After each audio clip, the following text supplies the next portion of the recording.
Welcome back again. I hope you all are doing good. In this video we will learn how can we set an end date for the listing of the Teespring's products. Let's get started. Once you open the Teespring and you will get this page, click on the listings option and you will get this page. Here you have all your products. Then you just have to click on the settings option, and in this you will get an option of schedule end date.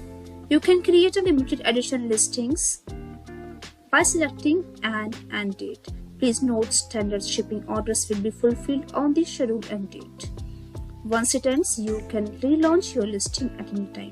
So just click on this select end date, and you can also add time here.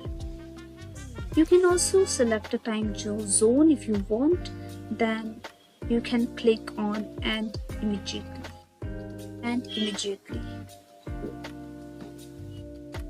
So now this is how you can just set an end date for the listing or product on this app. So that's it for this video, guys. I hope it was great help to you. Thanks for watching this, and I will see you in the next video.